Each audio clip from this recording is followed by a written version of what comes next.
Well, I've always been interested in the role of government policies in promoting well-being. So India in particular is an interesting case because there have been extensive regulatory changes and policies to try to make people better off. But the kinds of regulations that India has directed towards small and medium enterprises are typical of the kinds of policies that many countries actually have for their small and medium firms. So it's a more general and important question.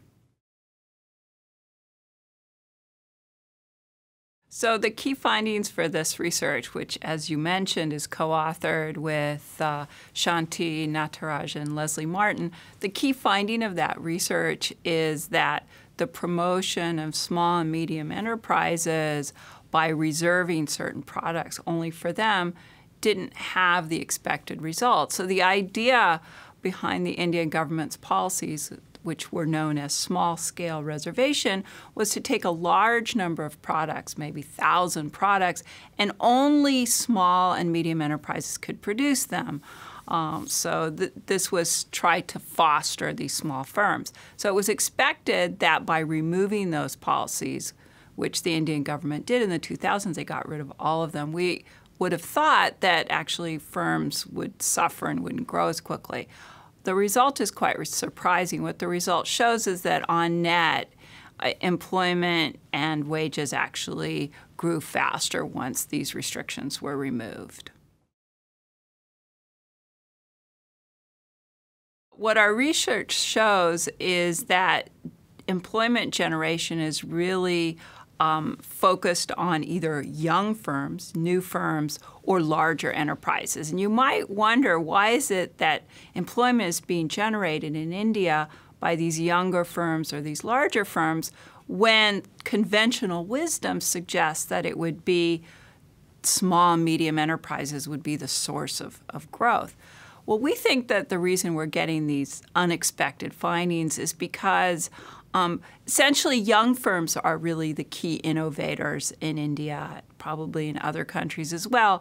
And so it's youth that's really important. And also larger firms have the connections needed to enter the market. They have the connections needed to be able to access capital, knowledge, and well-educated workers. So when you think about it, it actually seems almost obvious in the end that it's the young, larger firms that are more likely to generate employment growth.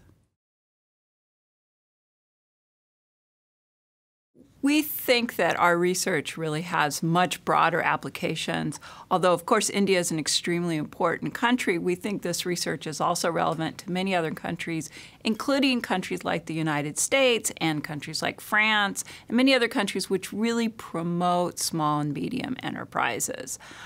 So, in fact, we know that this research is relevant because our research is also linked to other recent research that's been done, for example, in the United States by John Haltiwanger at the University of Maryland. His research, along with his co-authors, also shows that in the U.S. case, it's the younger, larger firms that are generating more employment.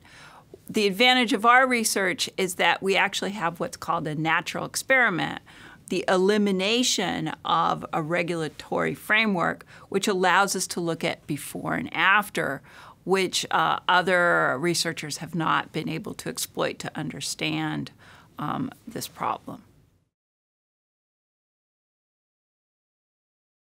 So the policy implications are that if you want to promote employment growth, then restricting the production of certain goods for certain size firms is not the way to go.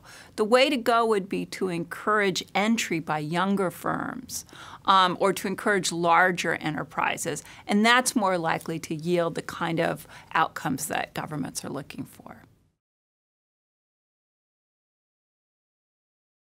So there's a perception among economists, among policymakers, that small is beautiful. What our research suggests is that that is clearly not the case if you're trying to maximize employment growth. If you want to maximize employment growth, you really want to focus on the younger firms. But that's not to say we shouldn't be promoting small and medium enterprises. The best way to promote them is basically not to discriminate against them. So don't make it harder on small and medium enterprises to enter in, because we want new enterprises. But explicit policies to encourage being small are not a good idea. So tax holidays that are only focused on small and medium enterprises, for example, are not a good way to go. That's what our research suggests. So I'm very excited about an ongoing research project also on India, where we are looking at the effects of hundreds of regulations to try to improve the environment in India. There have been many different regulatory changes, some of them mandated by the Supreme Court, others done at the state and local level, and we're particularly interested in trying to identify what kinds of changes, either through regulations or price changes, can make firms behave in a cleaner, more environmentally friendly way. So that's our ongoing project on India. I'm also doing a number of other research projects on China, looking in particular at the success of their industrial policies, which is an area that I find particularly important.